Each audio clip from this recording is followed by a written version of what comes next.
Hello dear viewers, this is Monica speaking.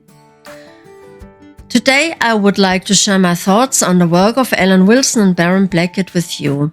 I will address topics such as the two King Arthurs as well as the confusion surrounding Lucius Artorius Castus, Glastonbury and Avalon.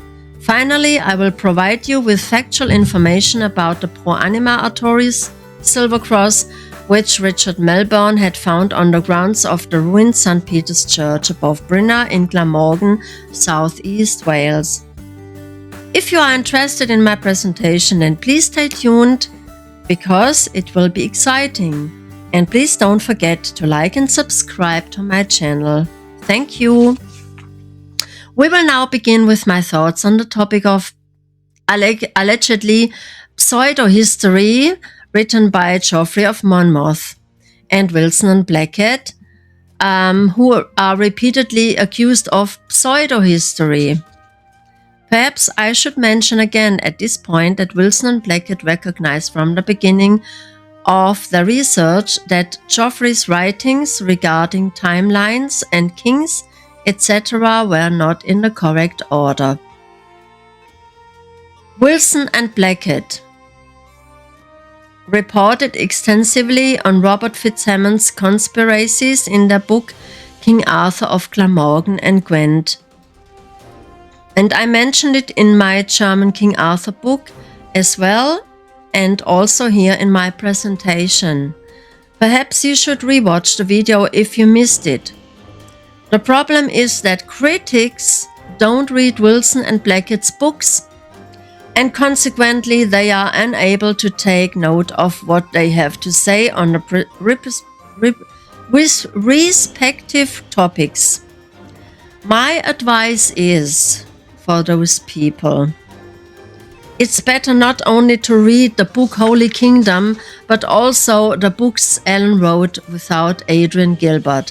So no one should carelessly claim that Wilson Blackett did not accurate research or that their work is pseudo-history. You should really read their books. Then you would discover that they took their work very seriously, even more seriously than any other historian from the academic world. I hope that my presentation will help to get out of the way some of the incorrect accusations and negative criticisms towards Alan Wilson. Now it follows a brief biography of Alan Wilson written by his late colleague Alan Hassel. Alan Hassel was a metal detector from Australia. Now today we will be discussing Wilson and Blackett's work, and I hope that my lecture will help to dispel some of the common accusations and negative criticisms leveled against Alan Wilson. A brief biography of Alan Wilson written by his late colleague Alan Hassel is as follows. Quote 1. Higher education. Alan Wilson studied at Cardiff University, where he earned a degree of economics and history, and also studied archaeology for 2 years, passing the exams. Quote 2. Employment occupations. Alan used his economic qualification to work in industry. Also, history was and still is his favorite subject. He achieved managerial status and worked as an international consultant in heavy engineering and shipbuilding. He was a Swedish consultant sent into the Upper Clyde shipyards in 1972 to master the plan, the reconstruction after the workers staged a famous work by barricading themselves in the yards and continuing to work whilst preventing the management from entering. Near total reconstruction to build Panamax ships, maximum size ship that can go through the Panama Canal. Alan was skilled in organizing thousands of men in dozens of departments and in dozens of trades and industries, using millions of man-hours and a huge variety of machinery and tools and services to get the desired result. Quote 3. First love for history, solo and collaborative.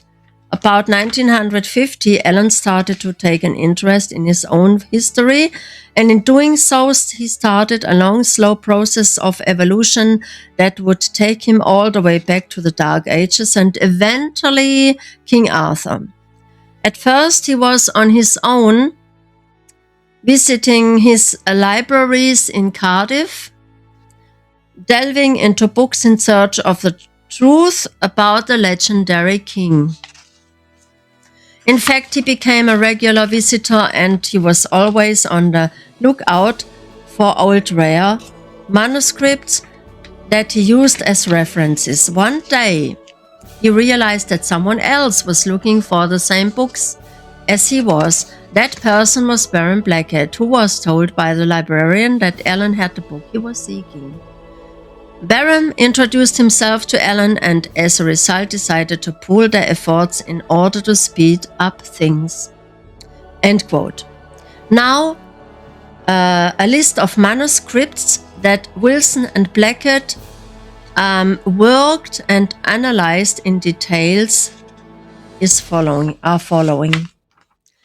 All quotes are from their book King Arthur of Glamorgan and Gwent, pages 12 to 13 and more. First, the Welsh Annals or Annals Cambriae. It's the earliest copy manuscript A of the Harleian collection of the British Museum in London. The Welsh Annals begin with the date 444 AD and the entries continue up to 954 AD. Then follows a 27-year gap and an entry ending the Annals in 1977 AD. Manuscript B is held in the Public Record Office from Isidore of Seville's origins, for it begins with the creation of man. The form of the Welsh Annals closely resembles that of a modern diary. There are entries concerning Arthur. The first occurs in 516 AD, namely, first, Battle of Badon, second, Battle of Camlan, possibly killed at Camlan, possibly. Two different words are written for the word battle in 516 AD.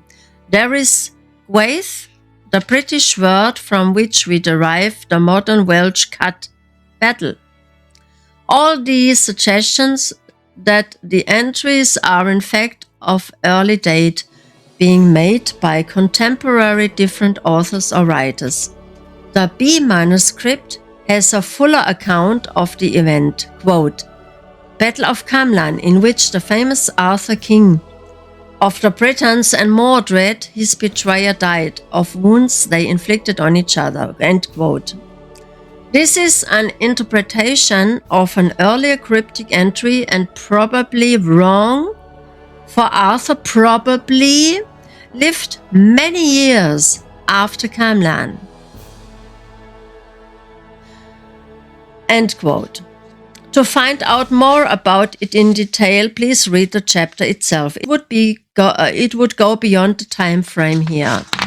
Next, Wilson Blackett mentioned the Anglo-Saxon Chronicles, quote, It marks the commencement of written records by the Saxon Angles and other tribes in Britain in place of oral verbal records held in songs and recited lists.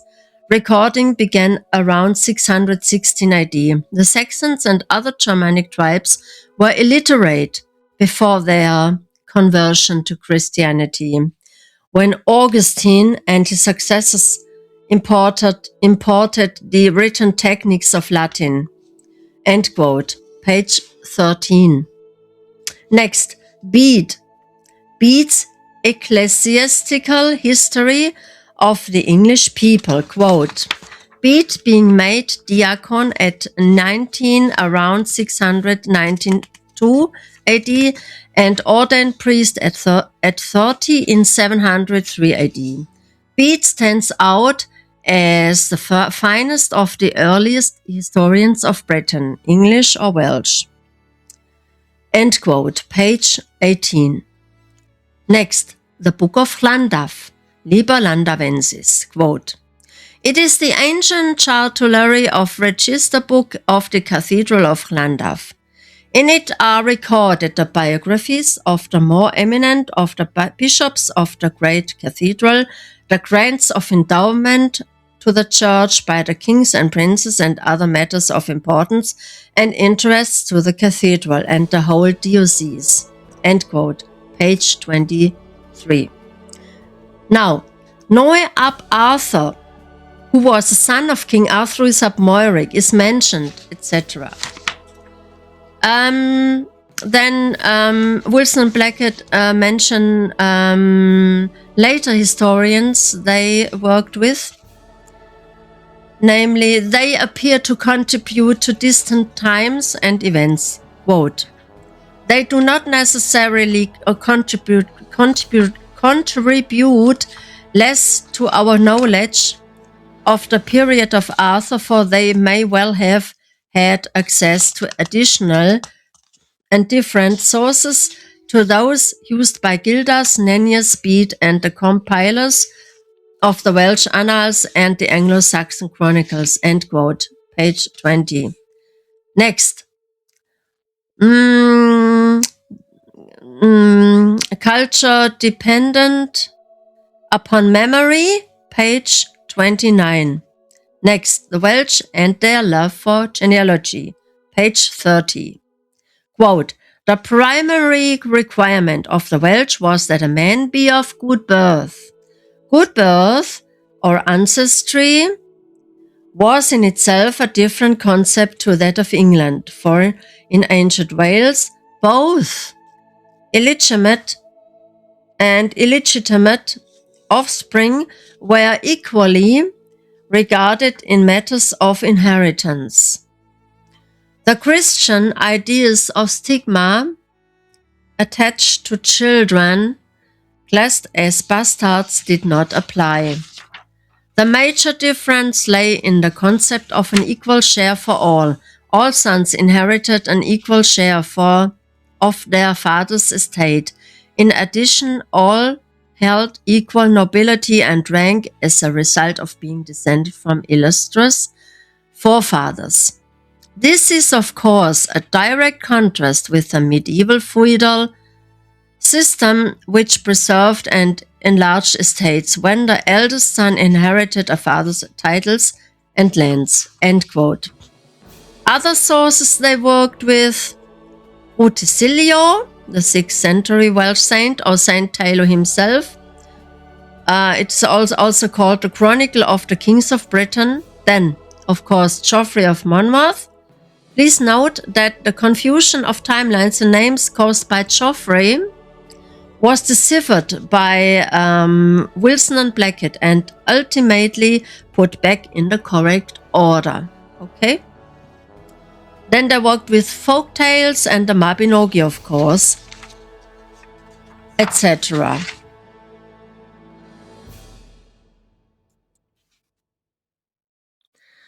Now, what was Wilson and Blackett's main goal regarding the Arthurian investigation?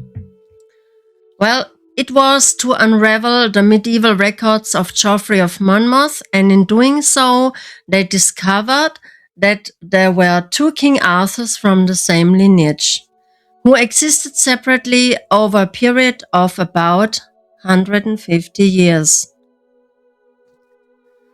One of them is the legendary historical King Arthur, namely Arthur ab Moiric.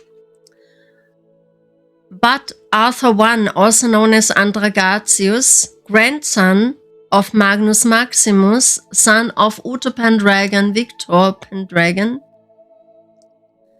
also has a verifiable history worth investigating. In total, Wilson and Blackett were able to identify 5 significant authors, but only one fulfills all the criteria in connection with the legend. That has been falsely presented to us as the Arthurian romance for decades, if not since the 17th or 19th century. Over the centuries, his name, in connection with his explicitly royal genealogy, has been suppressed in academic and monarchical circles among the leading elite. Even on social media, people don't seem to want to admit that Arthur's roots lay in South Wales, specifically South East Wales, and that the Welsh border extended as far as the Scottish Firth of Forth as late as the 5th century AD. Because the extended border is almost unknown today, Avalon is still presumed to be somewhere in England, near Glastonbury, or on Bardsey Island in North Wales. Ridiculously, those unfamiliar with the subject claim that Avalon derives from Apple and Apple Island, and everyone believes it. How do I myself, as a foreigner, as a non-Brit, as a German, view the Avalon phenomenon? Well, I follow Wilson and Blackett's explanations and based on my logical reasoning regarding the exploration of the Welsh language. I can only agree with Wilson and Blackett when they say that Avalon is derived from the name Afalach.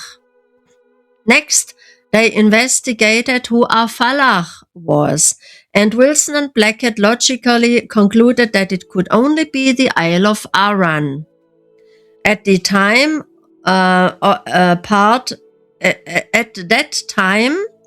it was part of the province of Valentinian or Valentine, since Valentine or Valentinian is the holy man Afalach in Welsh. Arran is clearly located in the north on the Scottish border with Strathclyde, formerly part of the province of Valencia. Now, who was Afalach? It appears he was the son of Benimau and Anna. She was the sister of Joseph of Arimathea. Since, according to Wilson and Blackett, the Valentinians were popular among the early Christians of Wales, this name in its Latin pronunciation may have gained popularity, especially from the early 4th century onward. This implies that Afalach played a significant role in the early Christian community in Britain, and that the name, in its Latin form, remained in use for many centuries. In the Mabinogi mythology, Afalach was likely the father of the goddess Modron. Insanely, Afalach Abeli is relegated to the fictional corner, where he is reduced to being the Celtic god of the underworld. Why the wounded King Arthur, and here we are speaking of Arthur too, son of Moiric, had to endure the long journey to the Isle of Arran in the province of Valencia is explained in the book King Arthur of Glamorgan, Gwent by Wilson and Blackett. Explaining the exact details would exceed the time frame here. Suffice it to say that some allies and supporters of the Norman monarchy were involved in the Arthur Glastonbury Avalon case, such as the historian William Camden and the antiquarian John Leland, as well as the monks of Glastonbury Abbey in 1191 out of greed to preserve their abbey. A certain Ralph of Coggeshall wrote accounts of the actual exhumation and a certain Giraldus Cambrensis visited the site and provided a detailed account of the events. Then a century later, in 1291 AD, a history of Glastonbury Abbey was written by one of the monks, Adam of Domerham. Fools like Edward I, King of England, and his queen Eleanor visit the supposed tomb of Arthur at Glastonbury, and it was even open so the king could see the bones, supposedly to confirm the claim. In fact, these were the remains in the grave of the Welsh prince Iestyn, direct descendant of the legendary King Arthur, King of Glamorgan, and Iestyn and his wife. The monks of Glastonbury wanted to save the abbey from ruin and decided to use the relics to attract more tourists to visit the abbey and so on. It's so interesting and so thoroughly deciphered and described by Wilson and Blackett. You should not only read the book Holy Kingdom, which Adrian Gilbert co-authored, but especially Alan Wilson's book King Arthur of Glamorgan and Gwent. I personally based my own book with my German translations precisely on this book. I recommend it to every Wilson and Blackett beginner. Far too many people were involved at that time for me to list them all individually here, but you should be aware of one thing. Nothing of the chaotic jumble that was ever written about Arthur in academic handwriting or after Geoffrey of Monmouth's death is true. You can find the names of all those involved and who were responsible for the confusion in Alan Wilson's books. However, if you already have trouble not questioning medieval academic Arthurian literature, and if you trust the medieval monarchy and its descendants, then just forget about searching for the truth. But please don't accuse Wilson and Blackett of inventing everything or not writing it down correctly. Anyone spreading such nonsense has either not read a single book by Wilson and Blackett in its entirety or simply has cognitive difficulties piecing together the individual puzzle pieces. That's just a fact, not an insult. Wilson and Blackett is not for timid people who blindly trust governments and the church. In my opinion, our entire system has been politically and religiously corrupted at least since the assassination of the last Western Emperor Magnus Maximus in 388. Furthermore, since the 6th century, it has been corrupted by unholy popes who were related to the monarchy, a practice that continued enduring the Middle Ages.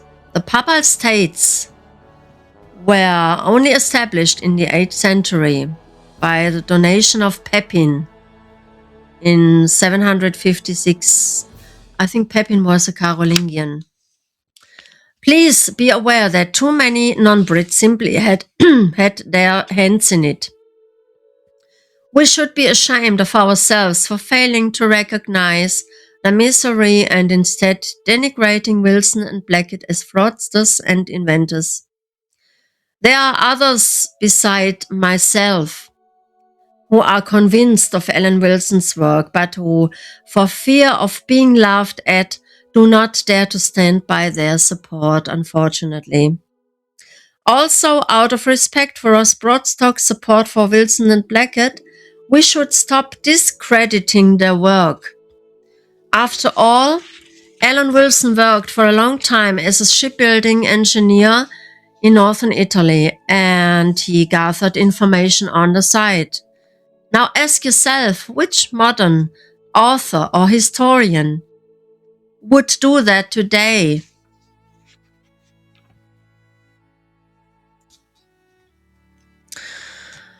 Any other king or queen from the Anglo-Saxon, Norman, and Merovingian leading noble houses in Europe during the Middle Ages and up to the present day may celebrate their reputation in fame, glory, and splendor. Just not the Welsh king or royal descendants. Alan Wilson once said the following, and the statement can also be found in his books.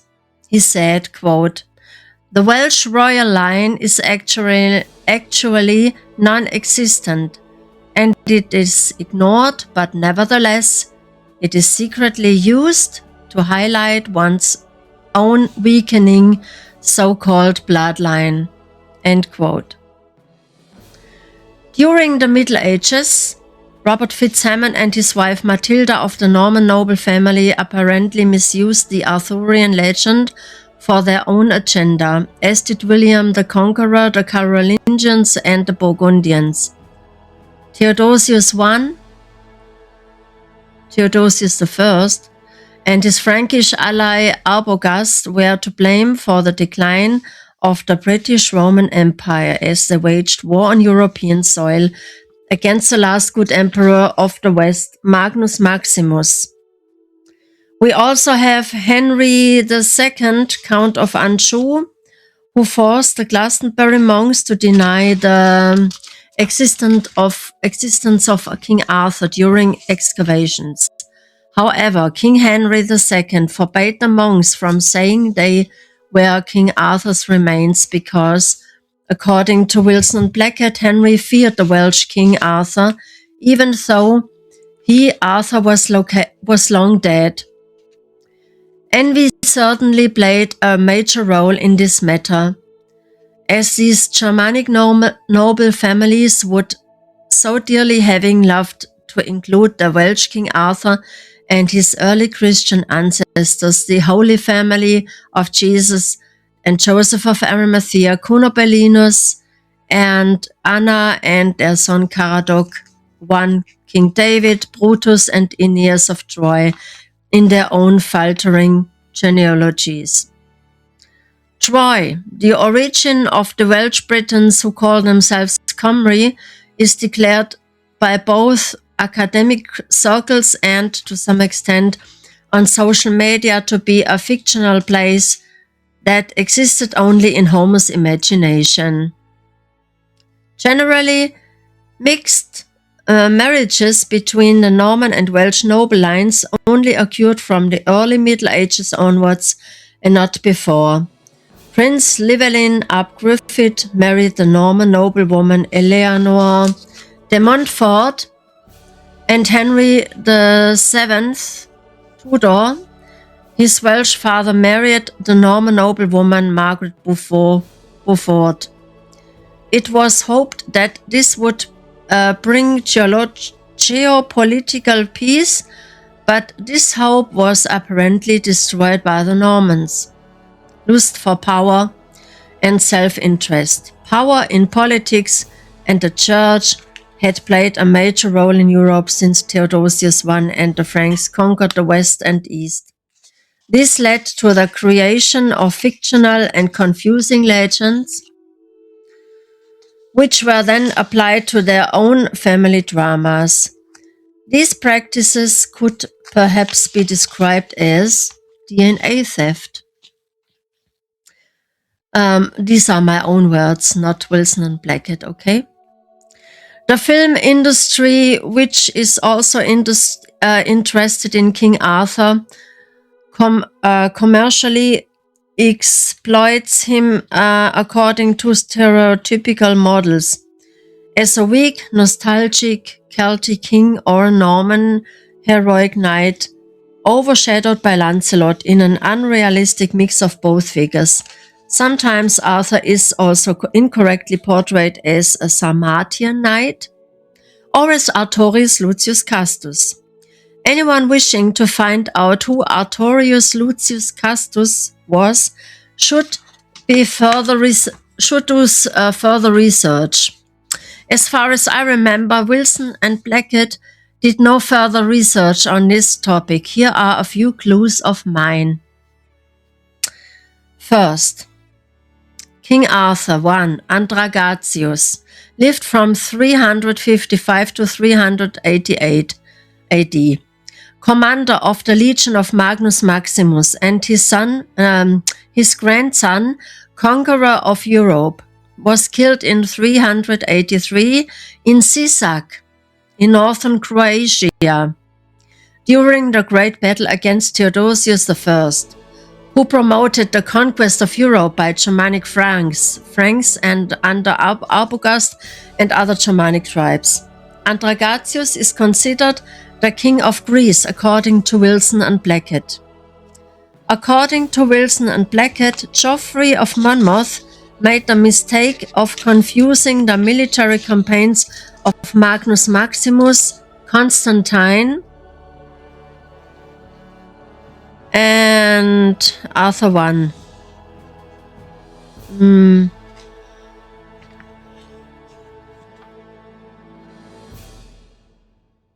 Yes. Well, maybe this includes Arthur too, Arthurus Abmoiric too, by the way.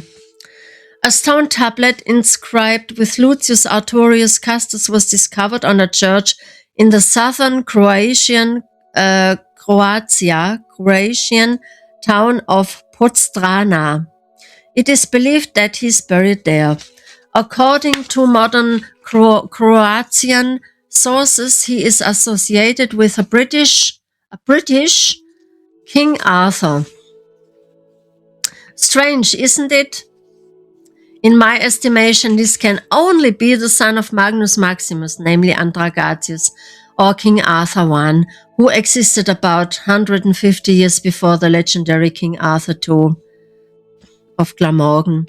I have no doubt about it. Killed in Sisak, northern Croatia, Wilson and Blackett found his tombstone in Atherstone, England, though. Point 2. Lucius Castus. Saint Lucius, King Leoric, Lucius Verus, lived in the second century AD, son of King Coel I.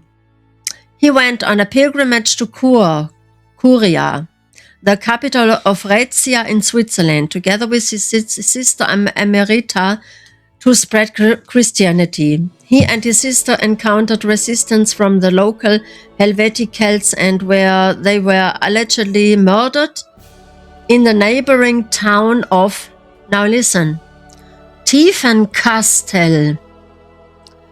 The monastery church of St. Lucy in Curia still houses alleged relics.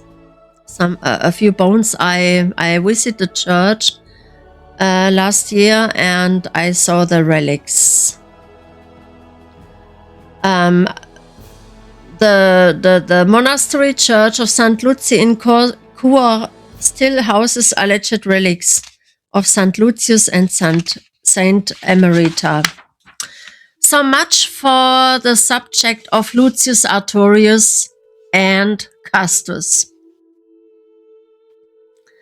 I believe both events are true. Lucius Artorius, and I suspect a devastating case of mistaken identity conflating or even a cover-up.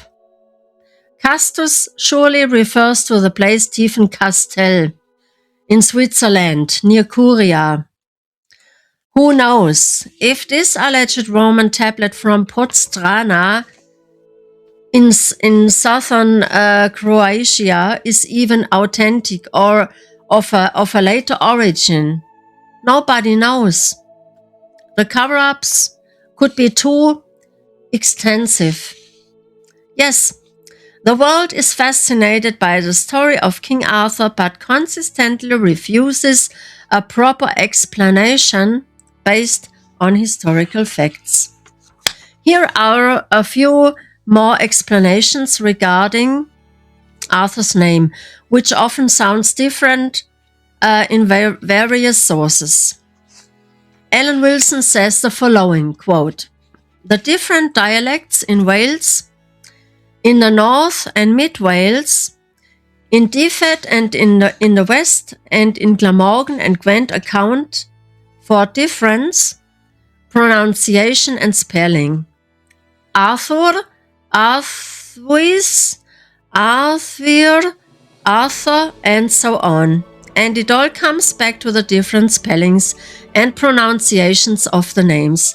Noe from Noah is also written Nugui, and Arthur in the mixed Irish Welsh Brittonic was Arthruis, or Arthruis,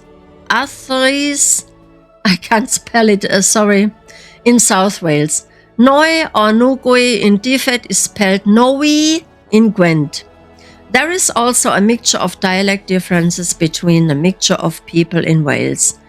These linguistic differences are in fact well known, and they are outstandingly represented in the 6th century by the dual Ogham and Latin inscriptions in southwest Wales on inscribed memorial stones." End quote. From Book King Arthur of Glamorgan and Gwent, pages 107 to 109 by Wilson and Blackett. To conclude this lecture, here are a few facts about the Pro Anima Artorius Silver Cross, which was found in September 1990 by the late Richard Melbourne on the grounds of St. Peter's Church in Glamorgan above Brinner. Point 1. According to individuals who were personal friends of Alan, no one currently knows the whereabouts of the cross since the deaths of Alan Wilson, Baron Blackett, and Ross Broadstock. The families are apparently overwhelmed by the inheritance matters and may not want to have anything to do with it after they are concluded. We don't know where the cross is. It may be being kept by an unknown individual in England, Wales, or even in America. Personally, I believe the cross is a public treasure of historical and archaeological significance and should be given to a museum in Glamorgan. Point 2. A certificate of the cross with Arthur's inscription Pro Anima Artorius existed.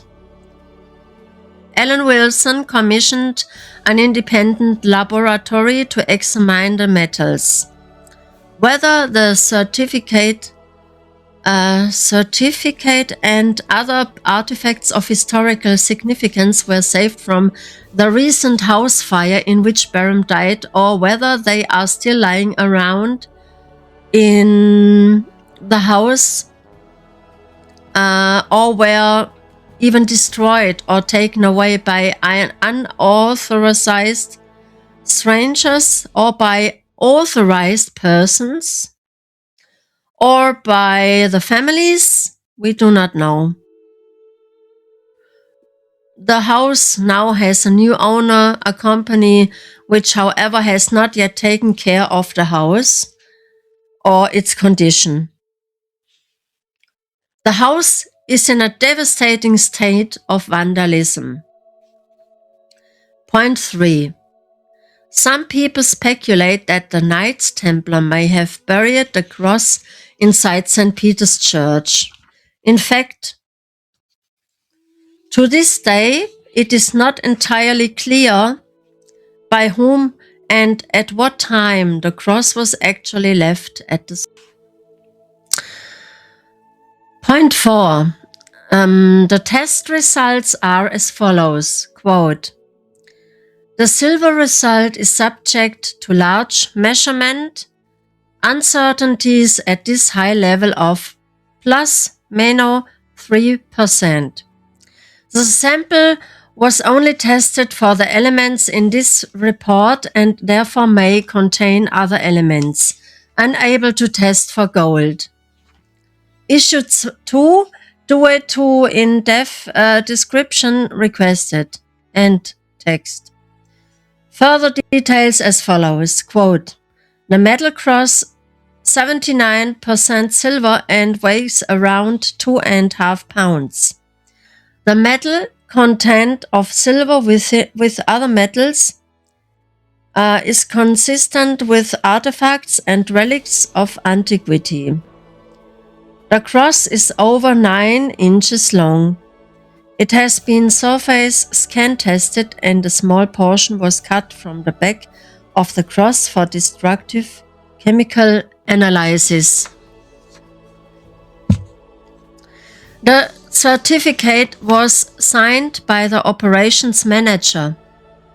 Date of test 30th of June 2003 by Body Code Materials Testing in Middlesbrough.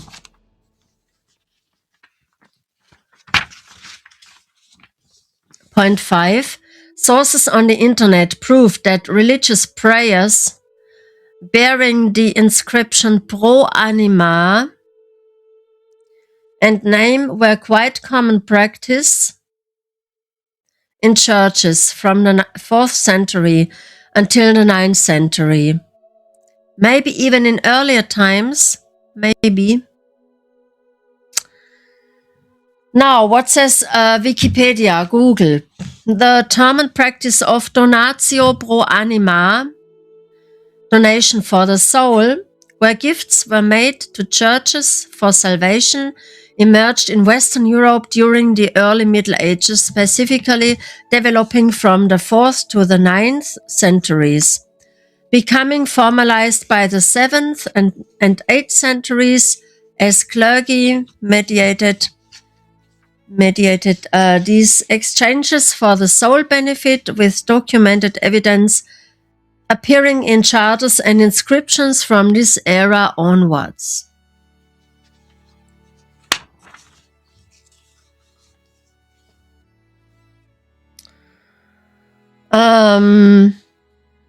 There is a historian or author, I don't really know. She is called Eliana Magnani, and she published a book in 2009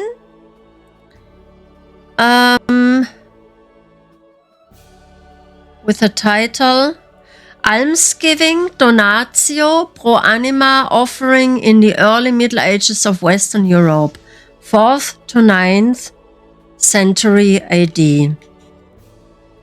Again, published by someone who is called Eliana Magnani.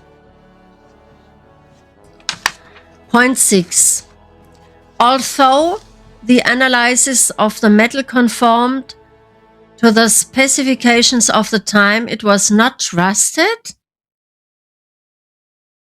This particular document, Certificate Pro Anima Cross, was discussed and dismissed online by a reviled Arthurian history group.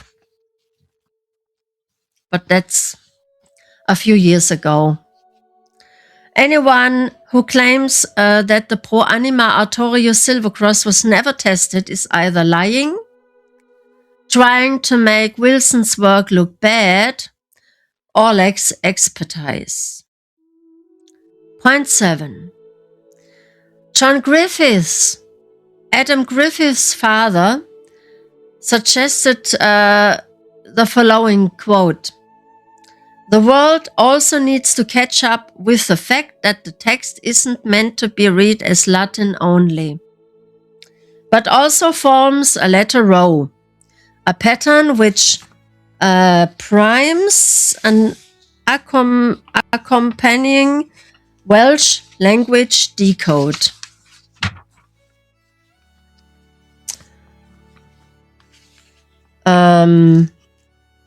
Adam is one of the admins of Britain's Hidden History group on Facebook. Now we come, finally we come to the conclusion of this lecture. Alan Wilson and his longtime colleague Baron Blackett deserve our full attention today more than ever, for their research is of immeasurable value. Unfortunately, in recent years, the historians Wilson and Blackett have been subjected to repeated personal attacks and false accusations. On 19th December 2023, historical researcher Baron Blackett has been killed in a house fire at his home in Benwell, Newcastle. This followed the recent tragic deaths of Ross Broadstock in October 2022, who had been heavily promoting the historical research of Alan Wilson and Baron Blackett, and the death of Baron's genius co-author and forensic historian Alan Wilson, who died in September 2023 in hospital. For those who don't already know, somebody or some group attempted to murder Baron Blackett back in August 2011 using an incendiary device placed under his bed, creating a massive house fire, which very nearly killed him. This is a quote from Rich Planet TV, Richard D. Hall. So we're at the end of the lecture now, and I hope everyone liked it. Thanks to everyone, and I wish you all a blessed and happy Christmas and a happy and good New Year. Don't let anybody make you afraid. Yeah. Okay. Bye. Oh, wait. I have one last thing for you. So please stay tuned, because now the 7 slides about Avalon, Artorius Castus, and the pro-ANIMA Artorius Cross will follow now. Bye. So this is the province Valencia. As you can see, the pink one in the north. This is the supposed Avalon, Afalach, Valentinian, Valencia, Afalach. The correct location of Afalach in northern Britain is a vital part of the redefinition and correct reorientation of the story of the Arthurian period. After crushing Mordred and his various allies, said to be Northern British, Picts, Saxons, Scots, Irish, and so on, King Arthur moved on up to the battlefield in mid-Wales, Camlan Dolgellau, in pursuit of the fleeing remnant of his enemies. He naturally moved into the territories of the rebels, and this was the Inis Afalach, the province of Valencia. He would have had to exterminate the rebels and pacify the area. The reasons for King Arthur going up to Valencia, Afalach, after his victory at Camlan, are self-evident. In addition, there are traditional references to Arthur having problems with Owen ap Urien in the area and negotiating with him. The Welsh, who always had difficulty with the letter V, called Valencia in their own tongue Afalach or Abalach, and this became confused with the term Avalon for the Glastonbury idea. So Wilson and Blackett say after the battle of Camlan, King Arthur went to Inis Abalach or Inis Afalach. Whilst Inis means island, it is also used to mean an open or cleared area or an estate, or a province of area. So in this case does not necessarily mean an island in the sea. It is when we get to the word Abalach or Afalach that things have tended to become confused in the past. Now, this is another quote from Wilson and Blackett from their book King Arthur, King of Glamorgan and Gwent, pages 178 to 183. This is when Arthur was crowned, I think. Another evidence, Arthur has to be Artorius, the paramount king of Glamorgan and Gwent. The saints of the first half of the 6th century also help to locate and identify Arthur. There are several who claim close kinship with Arthur, including Iltyd, Samson, Cadog, and Dubricius. Samson, whose civilian rank was that of king, was able to claim that he was Arthur's nephew, and this through his mother, the daughter of King Moiric. I think this is Anna in this case. His father was Anundu or Dyfed, sometimes connected with Amorica. His uncle named Umbraefail, the brother of Amundu, who married another daughter of King Moiric. Now, this is the original construction and building. This is a manuscript. It's in the British Museum, Cottonian MSS TD. It's entitled A Chronicle of the Church of Llandaff from Brutus to the year of our Lord 1370 AD. It states as follows of the original construction and building of the Church of Llandaff. So, note please, I've only included the beginning of this manuscript here. Please understand that I cannot present everything here with screenshots. It would exceed the time available. You should read and explore the book King Arthur of Glamorgan and Gwent for yourself. Now, what does Wilson Blackett say about Dubricius? Our major interest in Dyfrig or Dubricius is that in 2 entries appended to the Book of Llandaff, he is linked with King Arthur. One entry records that Dubricius crowned Arthur as king of the Britons, meaning Wales, and the other that Dubricius receives large land and grants from Noe, the son of Arthur. Okay.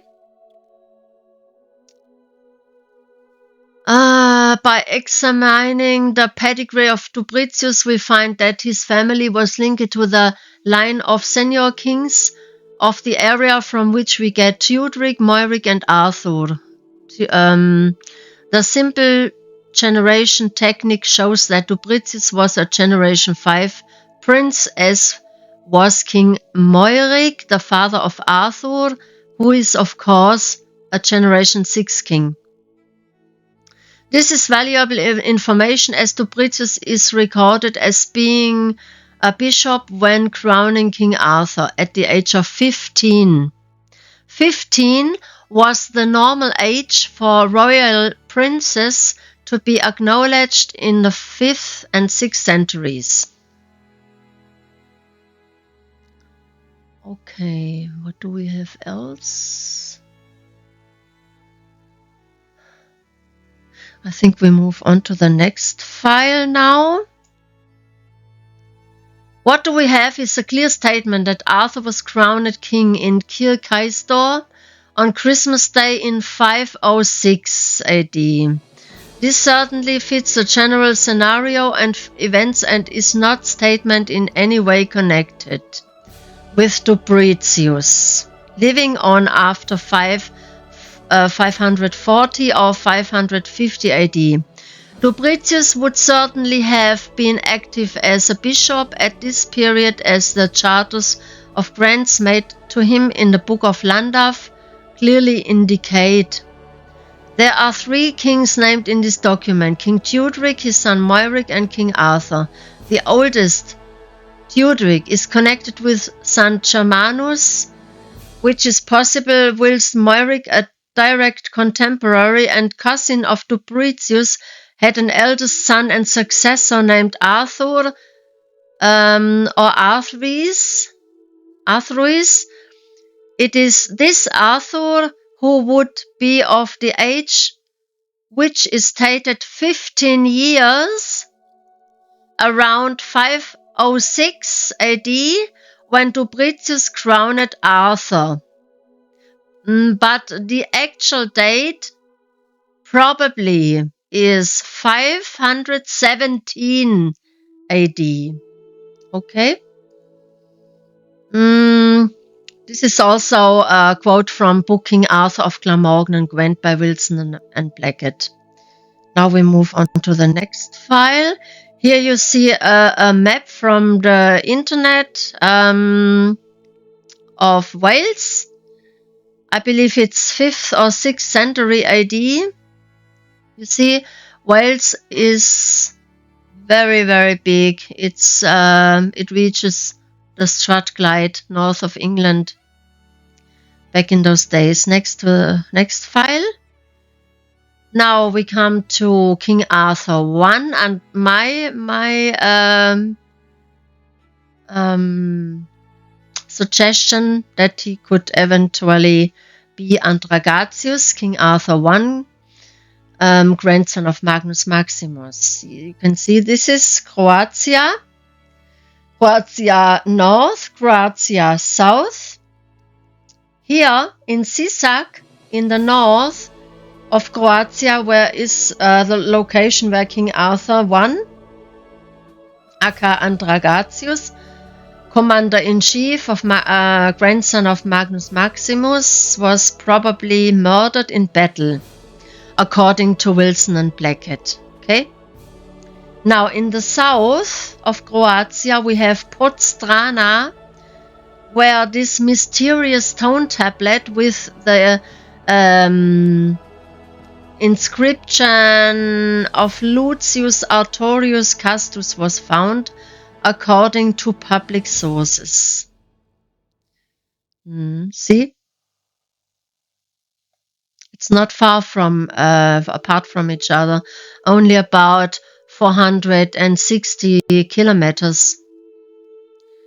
We move on to the next file. Now we come to the Artorius cross for the soul of Arthur, Pro Anima Artorius cross. The inscription Pro Anima Artorius is not poor, as all 3 are publicly listed in the list of Latin phrases on the internet. Pro Anima Artorius.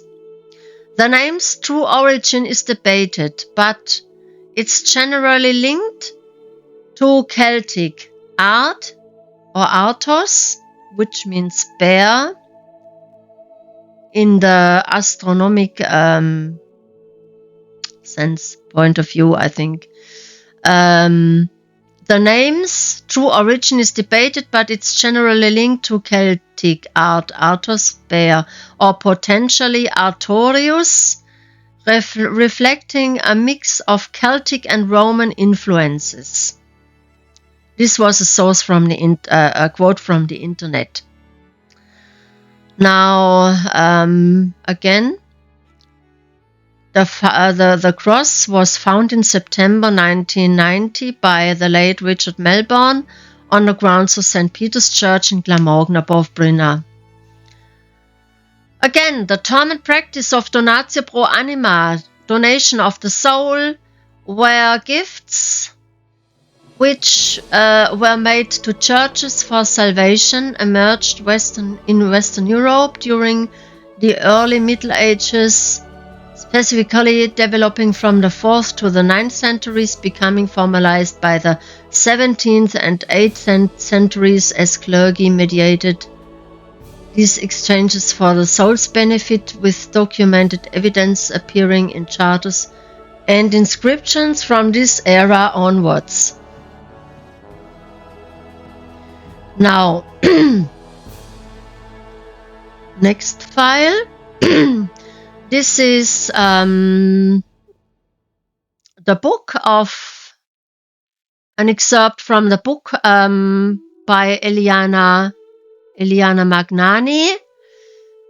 She wrote this. She published this book in 2009, and the title is Almsgiving, Donatio pro Anima and Eucharistic Offering in the Early Middle Ages of Western Europe, 4th to 9th century AD. Okay, I'm quoting a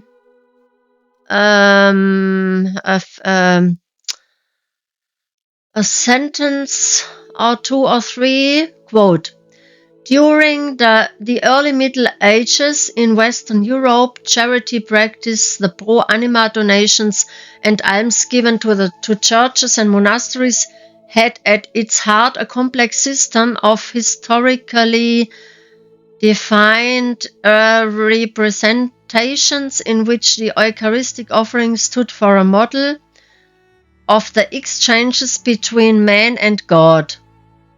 This system of representation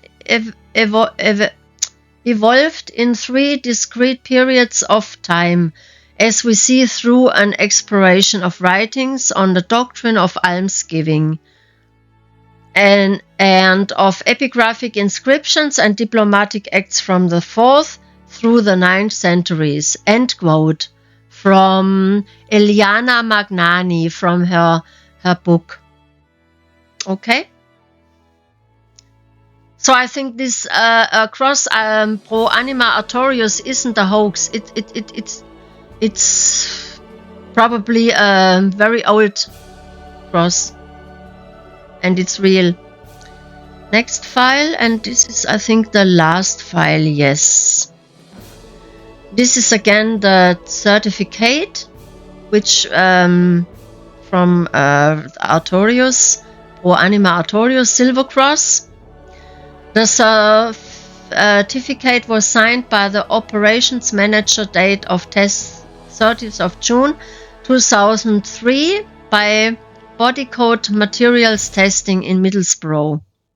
This is a photo from book Satanic Protocol by Grant Berkeley, Wilson and Blackett. The silver result is subject to large measurement uncertainties at this high level of ±3%. The sample was only tested for the elements in this report and therefore may contain other